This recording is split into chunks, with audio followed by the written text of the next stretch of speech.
Today, I'm very excited to be joined by a couple very interesting guests, and we are going to talk about the topic of tech and Hasbara. And if you don't know what that word means, it's okay, because we're going to spend some time defining it and exploring what it means today. I'm going to let Emil introduce our guests. Yes, so I'm really excited to have our guests on today. I've known them for quite a while. I think their work is incredibly interesting. I have drawn quite a bit from both of these individuals. I've worked with them as well. In fact, Nick, one of our guests here, helped me with an academic paper that I recently published. So we've got Nick Rodelo, who is a staff writer at Dropsite, and Keira Havens, who's the executive director of Citizens Impeachment, and also a writer. There's a blog on Medium, which is quite good, called Box of Rocks, about race science and eugenics that have unfortunately become increasingly germane to our current situation. Because of the abundance agenda. They're releasing an abundance of race science. Yeah, so I've in fact, in the paper that I wrote with Timnit Gebru,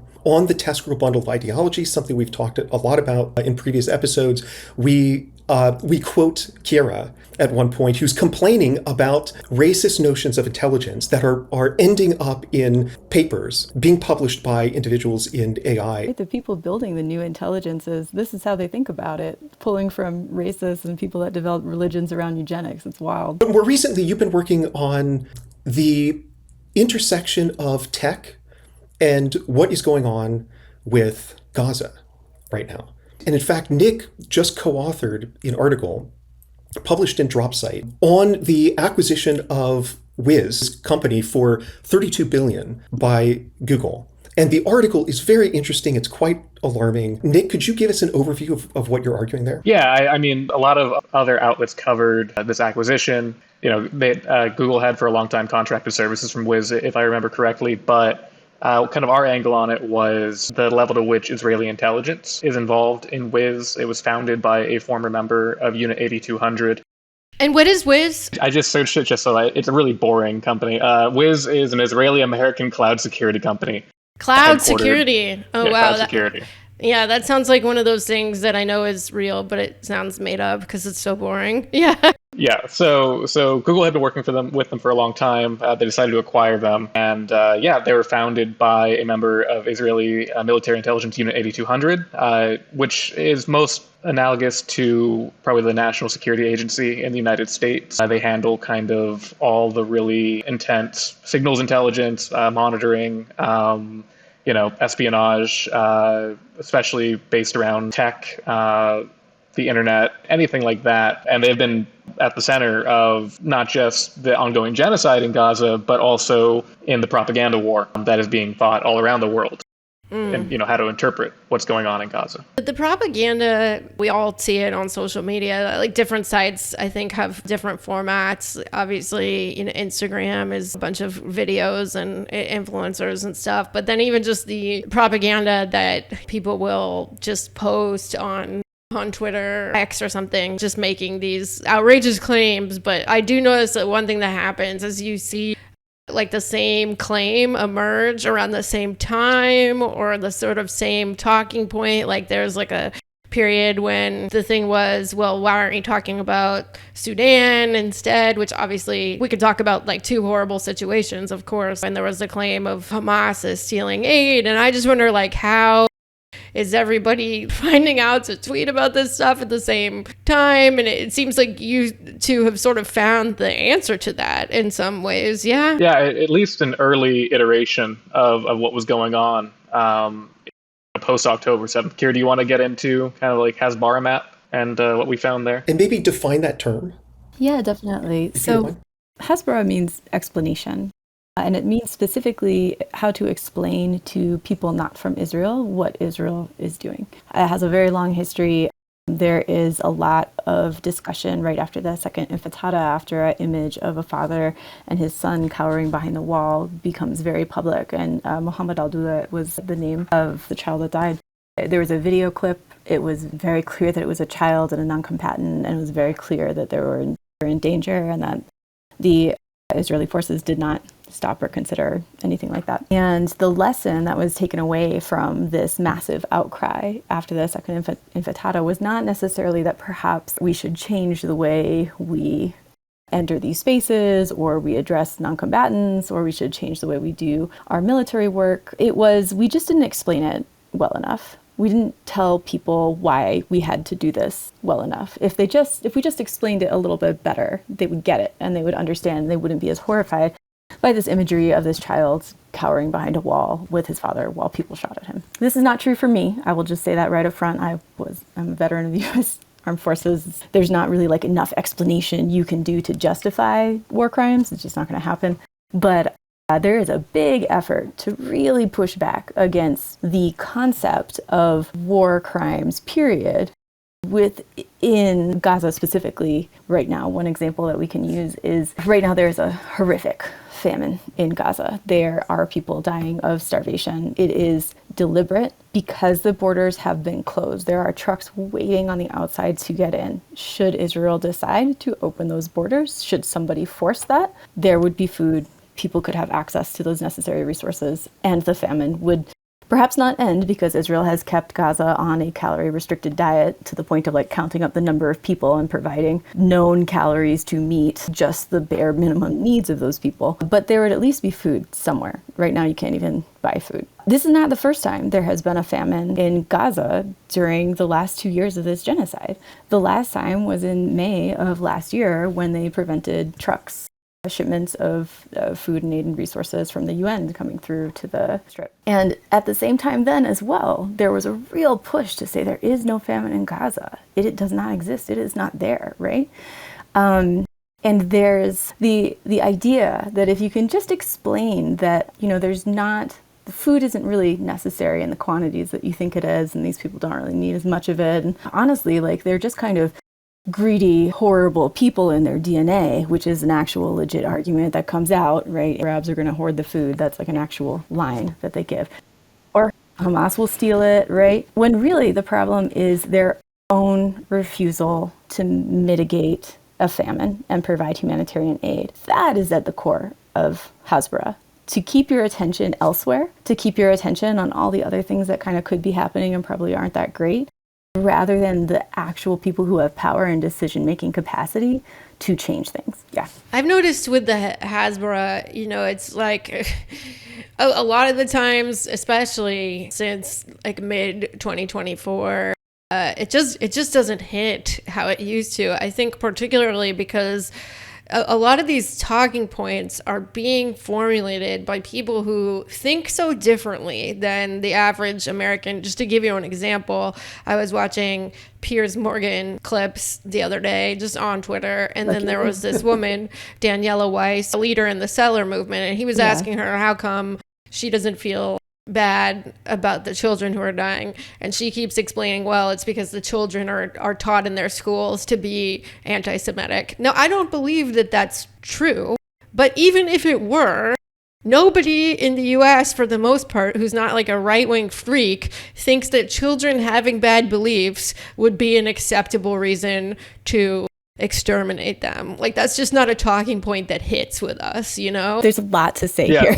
I've done some work on Daniela Weiss before, and she's interesting. It's interesting she says, it's because they're being taught this, because she's actually the daughter of parents who were both in the Lehi in Israel, which were one of the two founding militias in 1949 that kind of comprised, they existed before, but they helped comprise like the early IDF, and they carried out terror attacks in the Palestinian villages during the Nakba. They killed civilians, they bombed civilians, they poisoned food supplies, they did all kinds of horrible things. And she proudly says that I subscribe to like the ideology of the Lehi. So by her standard, what does that mean about her? Yeah. And again, it's ridiculous. There's so many things like that once you start digging in. Yeah, and I want to stay on this specific example just for 1 second, because it kind of gives a window into the scope of this work, and it gives a window into the failures of it, I think, right? Because in order to be a good propagandist, you have to know what you're lying about and to who. And that is really the shift that I see that has been made. Like, these are folks that are drinking their own Kool-Aid. This is an actual, true, sincere belief that what you just stated was correct, right? These children should die because they have been taught terrible things, which, as you say, completely insane. But no longer a fig leaf in a lot of cases of making it palatable to the people with power. There's an assumption of invaluability, right? Like if it has not been said by the state of Israel, then it does not exist. And that's a real component of the stories that are being told. The specific example you mentioned of the children being taught bad things, part of the reason that is a line of propaganda that they're able to use is because there are groups organized to attack UNRWA, to attack the schools of UNRWA, to analyze documents that are used in the schools and identify anti-Semitism, and then to bring that anti-Semitism back here to the United States as evidence that this international group UNRWA is actually causing serious problems and promoting terrorism. And it is a deeply enmeshed system of propaganda that has been in practice for many, many decades, to the point where it kind of becomes the water people swim in until you start getting these clashes with reality, like you just mentioned, where it becomes like so egregious that people wake up and say, what?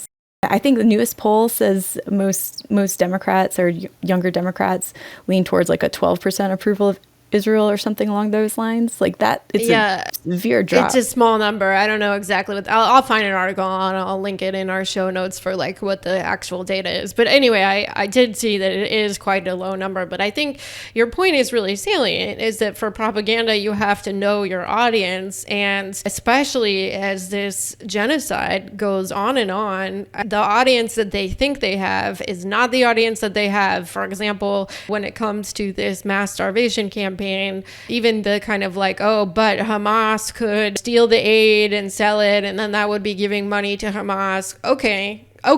Well, yeah, but it's to deprive Hamas of a few $1,000s is not worth 600,000 people dying to me. There's no way that I've come up with your same numerical calculation, and nobody who isn't extremely fanatically pro-Israel is going to think it's acceptable to kill that many people, even if it were slightly beneficial to Hamas and they were stealing the aid, which is a dubious claim anyways. All the Hasbara is sort of coming from this place that assumes that the listener places literally zero value on Palestinian life, or at minimum assumes that an Israeli life is worth 2,000 times more than a Palestinian life. And I think most liberal Americans, not everybody, but most liberal Americans are at least taught to believe that all human life has equal value. Do we do that in practice? No, of course, many people are racist, and even liberal people are racist, but like this sort of extreme of like, oh yeah, well, we have to kill hundreds of thousands of Palestinians if even one Israeli could be slightly safer from this. I think most people at this point are like, no, Israel, you're going to have to find another way to ensure your safety, have diplomatic relations, a political solution, whatever. But like nobody's on board for some of these claims that they're making anymore. Also, there's a kind of irony here. Kate, you just mentioned that here in the U.S., we're taught that everybody has equal value, has a certain inherent dignity, and so on. I mean, this idea, it goes back centuries. The Universal Declaration of Rights from the French Revolution, but it was codified into international law following the Holocaust. There's this late historian at MIT named Bruce Maslish who argues that humanity, with a capital H, humanity was born in the aftermath of World War II, right? With the revelations of all of the concentration camps and the systematic industrial murder of Jewish people. The irony then, of course, is that Israel now is committing a genocide in real time that's the best documented in human history. We can watch it in real time, more or less. Many years ago, I did a deep dive into the literature on apocalyptic terrorism. And I mention this because one of the leading authors, a very influential figure, is an academic named Richard Landes. I think I'm pronouncing his last name correctly. Turns out that he, I believe, coined the term Pollywood to refer to this idea that Palestinians are exaggerating the atrocities that are happening over there, that maybe they're actually like basically creating little movie sets in order to depict, murders and so on, like scene that Keira had mentioned. I've seen that video. Or that some of the babies are dolls. That when we see exactly a baby who has been murdered, that's like actually a doll with fake blood all over it. It's so insane. Nobody believes that. Where are they getting all this money for movie sets? It's so obviously not true. Yeah, I think maybe we're missing the point of the propaganda, though, right? We're missing the point that it's not about making you believe that that child specifically was actually a doll. Although some people, perhaps in Israel, do actually believe that, as we talked about, right? What it's actually doing is it's rendering things that you know into the realm of debate. Now a dead child becomes a topic that you can make wild accusations about, that there's no shame in showing up and taking something that should be horrifying and terrible and sacred in a way, right? Like this is death that we are talking about, the death of an innocent child, right? And here you are turning it into a media circus with a blatant lie that is easily disproven. Is gross. Like that's just a gross thing to do. And what I see in these in the insistence on these narratives that are not true and we know are not true is an insistence that they have the right to do whatever it is they want. Period. Full stop. This looks to me, Emil, like a trauma response come back around, right? Yeah. To your point, Kate, when you say like everybody is taught all people are equal, like yes, absolutely. And most folks think that like, I am your equal, or like Nick is your equal or something like that. But what that actually means is that the Palestinians are Israeli equals. And just that simple statement, if you just cut the conversation down to that specific statement, that child's life is as valuable as any other child's life, a whole lot of hypocrisy and self-interested cruelty just get laid bare. I absolutely agree. And, I feel like saying Palestinian lives are equal in value to American lives, to Israeli lives. This is the most contentious point that you can make. I mean, even somebody like AOC does not believe this. Like one of our most progressive legislators is out here saying that Israel has a right to self-defense and we must fund the Iron Dome. Okay, well, is anybody proposing an Iron Dome for Gaza? I'll shut the fuck up if she comes out for an Iron Dome for Gaza tomorrow. I will completely retract this statement. That's such a contentious claim to just say and to operate like Palestinian lives have equal value. And I would just also thinking about like the Biden administration, when they were giving these press conferences, I felt them starting to take on the tone of Hasbara versus like, think about the Bush administration, the W. Bush administration. They just fucking lied to us. Like weapons of mass destruction. Saddam has WMD, and like people knew it wasn't true, especially smart people, but a lot of people thought it was true, and it's a straight up lie. Whereas like the Biden administration would just come out, make these claims. I'm trying to think of a good example, but it would be things that we saw videos of, and we knew it wasn't like we had just seen the video, and it was to kind of create that sort of gaslighting versus just an outright lie. And I'm sorry to use the word gaslighting. I know it was very overused in 2017, but that's what it felt like to me. The one that comes to mind immediately is Blinken, Secretary of State Blinken told a story about a family that was sitting around a breakfast table, and maybe they had a birthday cake or maybe they didn't, but they were all tied up and tortured together. And when Nick and I kind of started looking into this, it turned out to be a mishmash of various stories just pasted together, nothing that indicated it ever happened. The stories were told by people who were known grifters raising Zaka, which is an organization for the dead.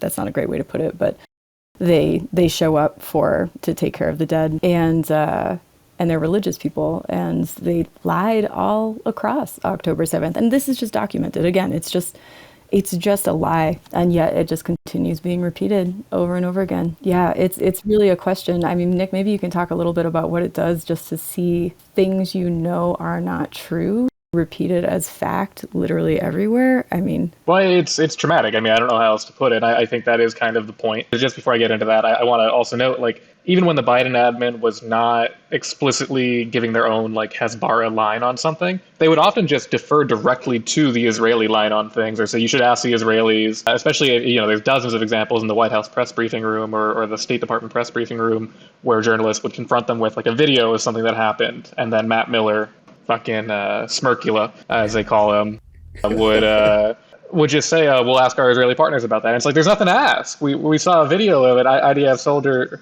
But yeah, no, I mean, to get back to the point, it's traumatic. And I think that's kind of the point. Like there's like three categories, right? That you can maybe break this out into. There's the true believers, right?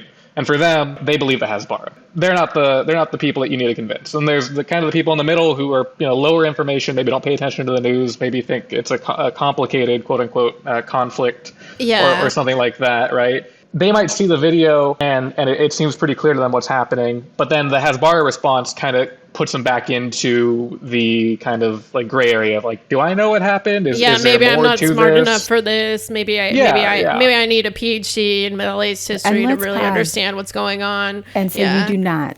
You do not. You have all the information you need right now. To all the listeners, you have all the information you need. If anybody listening to the show has been feeling not smart enough to understand, I felt that way for a long time. And I realized at some point as I was paying attention, this actually is not so complicated. I don't have to understand 1,000 years of history to understand that it's bad to point a gun at a child's head and to shoot them. The history, I'm sure, is interesting to learn, but it has no impact on the morality of what's happening right now, which is just wrong. Yeah, no, and then the last category is I think, like, us. So we know what's happening. We know it's bullshit. We know that it's a genocide. The propaganda for us is just meant to kind of drive us insane. Yeah. It's just kind of funny to them in a really dark way, I think. They don't need to play with truth at all. They have, a multi-billion-dollar machine, both domestic and abroad, to, influence press, to influence social media, to influence kind of any source of information with their narratives. And most of the time, they just win out on volume. The time you have 100 good journalists cover one or two things, they have another 100 lies that have to be responded to. And yeah, I think it's supposed to be crazy making, so that they keep their true believers satiated. They confuse the people in the middle who don't know exactly what's happening, and then they drive us fucking crazy. Yeah, it reminds me of like the way, I don't want to give a trivializing example. So I'll just say I understand these situations are incredibly different in severity, but sometimes the way that I feel when I hear this stuff reminds me of how I felt when I was in a romantic cohabitating relationship with a narcissistic abuser. I know that those are the hot words on the internet. I'm not trying to trivialize, but like that sense of like, you saw me put my keys down there. I know I put them down there, and you're just going to tell me that they weren't there. Just this sense that somebody is just fucking with your fundamental sense of reality. It's so destabilizing. I think it's actually a really good analogy, and it's maybe on a smaller scale, right? But abuse, the dehumanization of another person, not respecting their personhood, wanting to control them as an extension of yourself and your own narrative, right? That abuse dynamic is absolutely like 100% a part of what's at play here, especially in the Hasbara machine. And if we want to talk more about how technology feeds into that, right? Viewing the masses and all of the data that they create as a result of their decisions as entry points for manipulation, right? There is a lack of respect for engaging with a fully consenting human being that has their own thoughts and ideas and maybe doesn't like what you do. And there's a vast preference for just steamrolling them and putting them in line however you can, whether it's, at the personal level of that shitty ex, or it's at the national level when you're talking about Israel and Palestine. I see it all as levels of scale. I think it's the same dynamic. I talked to a Palestinian woman who lived in the United States, but she grew up in the West Bank. And she was talking about how she volunteered at a domestic violence shelter. And she realized that she related to a lot of the women there, and that they related to her, like what she had been through at checkpoints. Obviously, the scale of what Palestinians are dealing with is just so far beyond. There is a lot of debate right now about whether or not Israel is in fact committing genocide, right? So just recently, New York Times published an article by a genocide scholar who was saying clearly this constitutes a genocide. An Israeli genocide scholar. An Israeli genocide scholar, yeah. And then there was another columnist, Brett Stevens, I think his name is. Got a few chuckles there, yeah. Yeah. Bedbug Brett, yeah. So he published a Rai post arguing that no, in fact, it's not a genocide.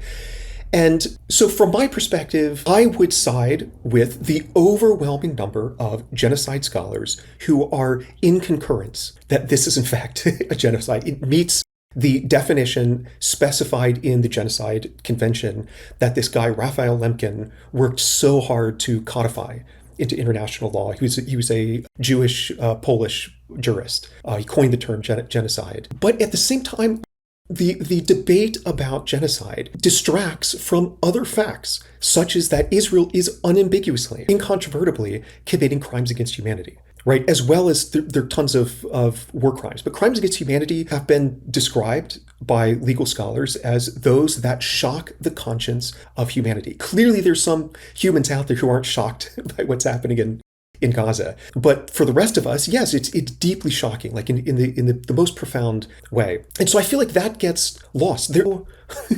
There's no debate about whether or not Israel is committing crimes against humanity. In fact, if you look at the Rome Statute, which specifies what crimes against humanity are, there are all of these different examples like extermination, murder, rape, as well as apartheid, right? And Israel is clearly an apartheid state. I mean, they've been committing crimes against humanity now for a very, very long time, not just since October 7th. They will also argue that point, though. They don't.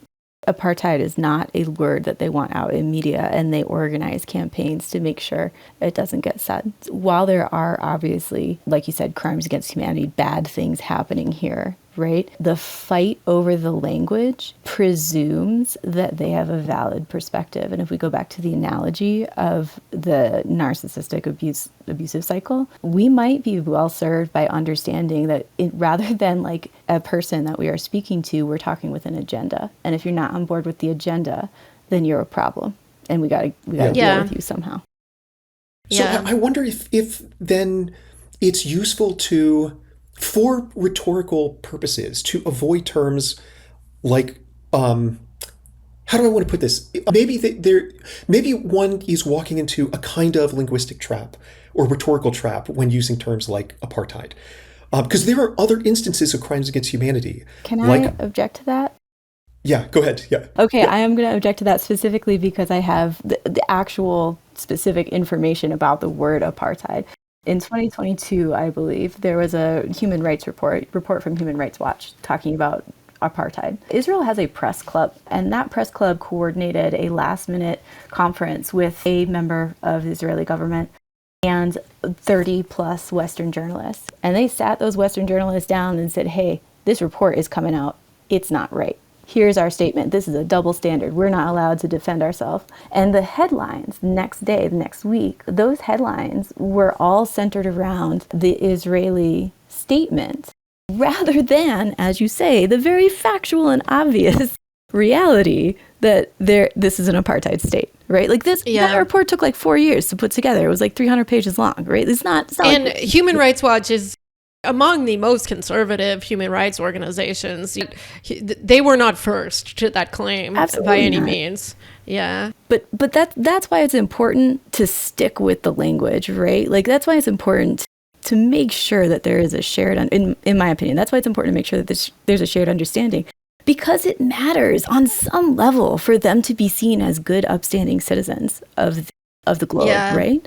It matters that they're connected. And when you say, whoa, this is a thing that we froze South Africa out for a decade on, right? That puts you in the bad guy bucket.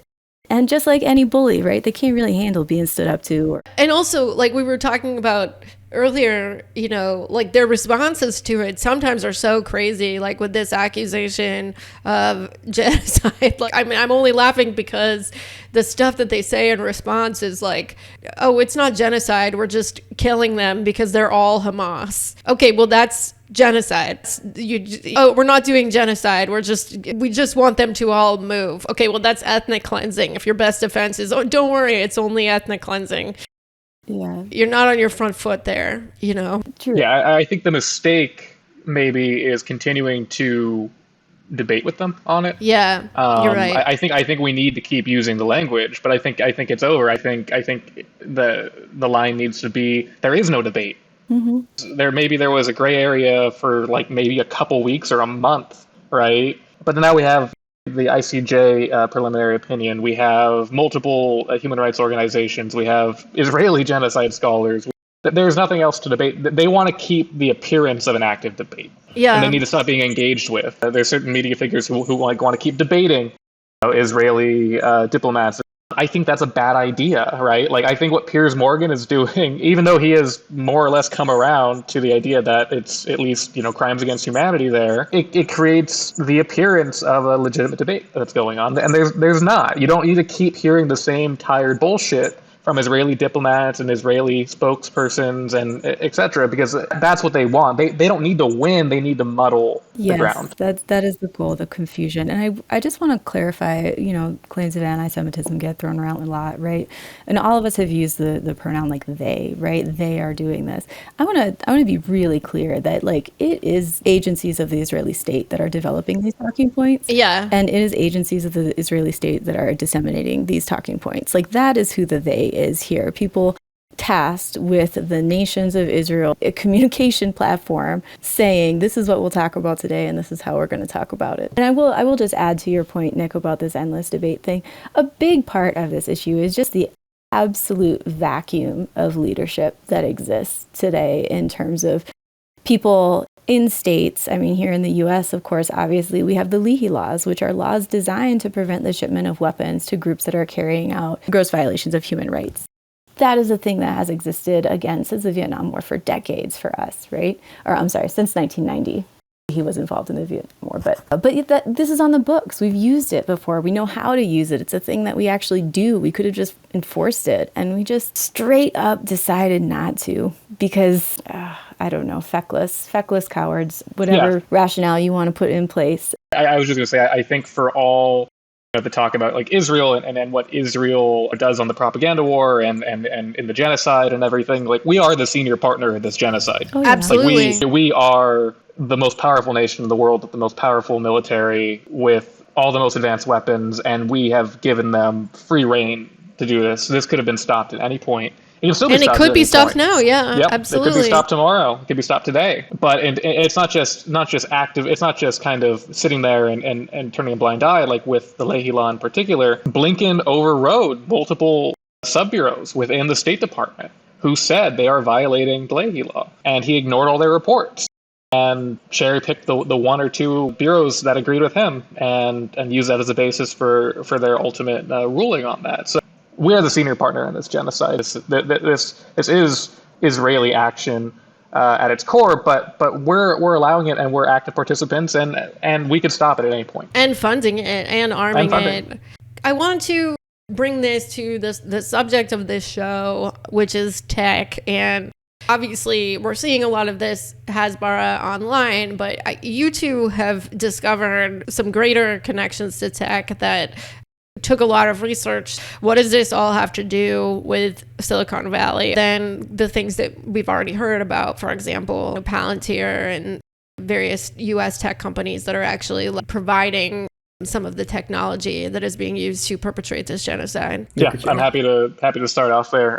So yeah, Keira and I guess this is now, would have been April 2024. It feels like a decade ago. No. At this point, We're digging around into kind of Israeli, just propaganda efforts online, and we came across a website called hasbaramap.com. And this actually turned out to be a website that was coordinating volunteer efforts in large part for kind of spreading Israeli propaganda narratives around October 7th and around the ongoing Israeli attacks and genocide in Gaza. And a lot of that was based around tech platforms. A lot of that was based around using the existing tech infrastructure out there to coordinate thousands of volunteers to either mass report posts, to spread specific narratives or taglines about that the Israeli state wanted to spread. So Hasbara Map was coordinating in large part volunteer efforts around spreading Israeli propaganda narratives. But I think the most shocking thing we discovered there was an unsecured Google Drive related to this group called the Civilian Intelligence Center. And in that unsecured Google Drive were about, I think, 7 or 8 large reports that broke down social media trends, and I'll get into that in a sec. But also there were explicit kind of internal communications that stated, like, that first off, this is like an initiative of the Israeli Prime Minister's office, and it detailed how it was basically the marriage of Israeli intelligence, specifically Unit 8200 and other military intelligence organizations, with tech in Israel. And Israel often refers to itself as like the startup nation. They do have a lot of tech companies, and a lot that end up getting bought out by Silicon Valley, and a lot of Israelis end up working in American tech. In this case, it seemed like most of the people, were based out of Israel, weren't actively working in American tech, but what they had done was they decided to recruit data scientists and business intelligence people and software engineers from tech, many of whom probably had prior experience in Israeli intelligence, but also pair them with active members of Israeli intelligence to analyze social media trends, specifically around the talking points that Israel was spreading around October 7th. So there's one memo in there that specifically mentions, like, keep bringing up the dead babies, is like an explicit line. I paraphrasing, but it says, make sure you are bringing up the babies that were killed on October 7th. I think one of the more surprising things is in the reports that they have, there are these like 15-page reports on a daily basis. We have maybe 7 of them. They actually have a breakdown country by country of Europe, and they have a state-by-state breakdown of the United States, kind of showing how public perception is trending in relation to specific propaganda lines, so positive or negative, if it's getting viral, whatever it may be, what's working, what's not at the end of the day. And there's also an explicit description of what a swing state is in the United States, which, I think just kind of shows like how explicit their effort is to influence public opinion in the United States, and that they understand kind of the levers of political power. The election was still going on at this point, and they knew that when leadership changes, it's going to possibly have a great impact. How, in what capacity they can continue to carry out their genocide. And there's no gigantic conspiracy here. There wasn't a specific company, as far as we're aware, or anything that was aiding in the civilian intelligence center effort. But I think it just speaks to kind of the power of big tech. Like they were buying data from some broker that was analyzing Google, Twitter trends, all these things. It's kind of like a secondary thing. All the platforms themselves have the ability to analyze that data and manipulate things or censor things. I wrote an article for Dropsite about meta censorship of pro-Palestine speech, and that's a very centralized effort. But also, like, all that data can be accessed by other actors in many cases, or at least some of it can be accessed through scraping or other services. And that is a very powerful tool for manipulating public opinion. And it's not just a powerful tool. I would argue it's a key tool. It has given nation states an unprecedented view into the actual opinions of the polity of their citizens, and of citizens in different countries. Again, like, this was not an analysis of how Israelis are responding. I think that'd be a little redundant. They know that Israelis are buying it for them. I think like 70-80% plus, right? Very little strong opposition there, but it was primarily analysis of Europe and the United States, which I think reveals that's where they believe the people who could stop them really were. And we're talking about like one very tiny subset of all of the information coordinated in this Hasbara map, which is now offline. They've taken it offline. Also in there was a recommendation that you should make a Hinge profile, a Match.com profile for the hostages, and see if you can match with people and then tell them that you're trapped in Gaza, right? There's also a list of people and languages that they had covered, and what social media content could be put out in Vietnamese or in Thai or in Japanese. There's just the worst cartoons you have ever seen, like, in your entire life out there. Like, the one with like a Palestinian washing their hands in a sink and blood comes out of this is when they turned off the water. That's when they made that cartoon, right? Like, just awful art that's going out there. I mean, and on the back end of this, and again, I'm just trying to stress like the scope and the scale of this. On the back end of it are enormous networks of people mobilized. You can find a GitHub repository of all of the links to all of the ways that you can connect with the war efforts. Monday, which I believe is a publicly traded company that does scheduling, they had an explicit Time for War like web page that you could go to, and you could add your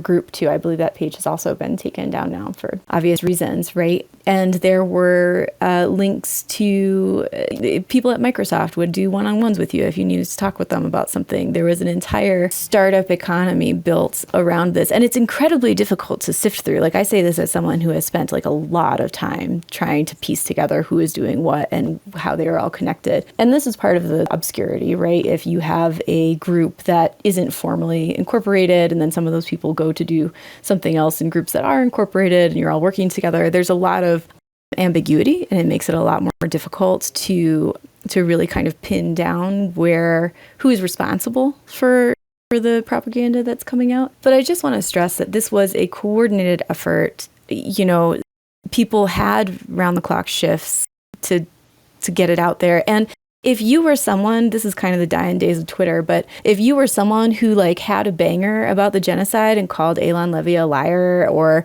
pointed out some obvious falsehood that was very poorly obscured, they saw it. They would cut up your tweet and stick it on these slide decks that they would prepare and be like, this one, we got to deal with this guy.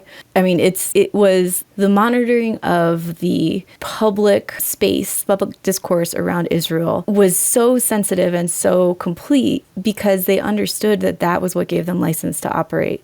They understood that as the social license that would prevent pressure on the U.S. government and keep them, as you say, Kate, in bombs and hands-free to do whatever it was that they wanted. It's really remarkable for me anyway, who was not really tied into this conflict at all. Really remarkable to realize the extent to which this state has gone to monitor and manipulate. I mean, it's an interesting point that we're at right now, because I would say in some ways we are seeing what could be called a failure of Hasbara. Obviously, most people who are on the broader left or liberal are extremely opposed to this genocidal war in Gaza. I mean, the approval is negative. There's only like a few people who still like it. But even on the right, I mean, like, we see this stuff lately with like Tucker Carlson saying, Jeffrey Epstein was probably a Mossad agent. I mean, like, they have lost public opinion 100%, but it hasn't really done anything. Like, it hasn't made any material difference. In fact, we just see our own government in the U.S. responding with more and more authoritarian measures, and institutions like Columbia University responding with more censorship, suspending and expelling students who protested. I think I saw it was like 1% of the school that they suspended or expelled. I mean, that's a huge amount of students. What does it mean? Like, do you think it changes anything that they've lost public opinion largely and it hasn't had any consequence for them? Will we still see this effort to manufacture narratives? I mean, this is a tricky question in my opinion, right? If you talk to people who were around when the USSR collapsed, there was this idea that Russia was doing great right up until it wasn't, and it was gone, right? That was a global surprise. And so a lot of this turning of public opinion is like foundational erosion rather than maybe the surface level politics piece of it. But we mentioned at the beginning, right now I'm leading a grassroots politics organization because those levers are broken, because constituents cannot speak to their representatives, because government is actively trying to shut out the governed. The person that I founded that Citizens Impeachment with used to work in the Senate, and he said that he had heard from friends that were still in that building that when the phone calls were coming in, when people were asking their representatives to stop this, to stop sending weapons, the ratio was something like 99 against to 1-4. And the decision was deliberate on the choice of those representatives to not hear the larger population and what they wanted, and to instead, for their own reasons, decide to continue business as usual. And we're very much in the same situation right now. I don't know anyone who's real stoked about the state of U.S. politics at the moment, and yet business as usual continues. So those connectors are broken. And I don't know what happens when your system of governance becomes so obviously disconnected from the people it's governing. It's a time, I think, of great and unexpected changes.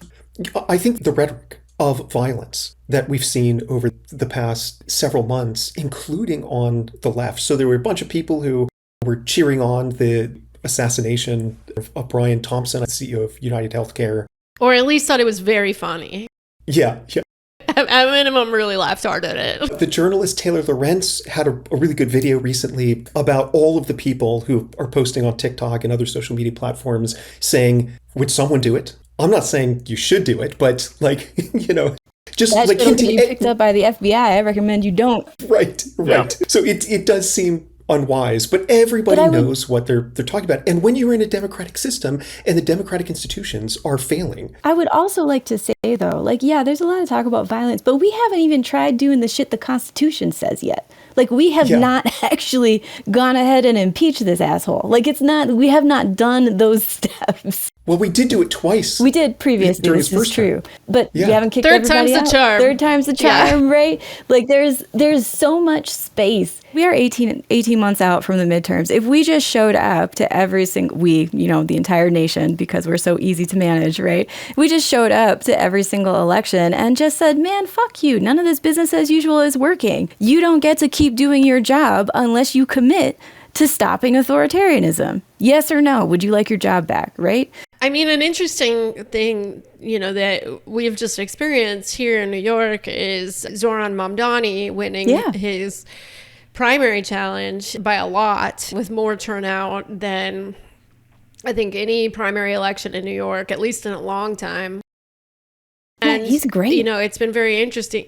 He is great. Hopefully he governs with his principles. We've also seen people who had a lot of promise end up just being more center left. I don't know what it's going to be. I'm pretty optimistic about him, but that is to say, I think there was a lot of anti-Zoran propaganda. There continues to be. Really? It's also really bad, though. It's very bad. Yeah, well, that's the thing, too, is to me, the one thing that I thought was sort of particularly thrilling to watch is, I think there's been this weaponized claim of anti-Semitism that we've all seen again and again throughout the past almost couple years now and longer. Someone made a video comparing Zoran to Hitler, and people were saying that if Zoran were to be elected mayor, that lives would be in danger. And I think people were pretty comfortable just saying, no, Zoran's not dangerous. You can dislike his politics if you want, but to insinuate that he is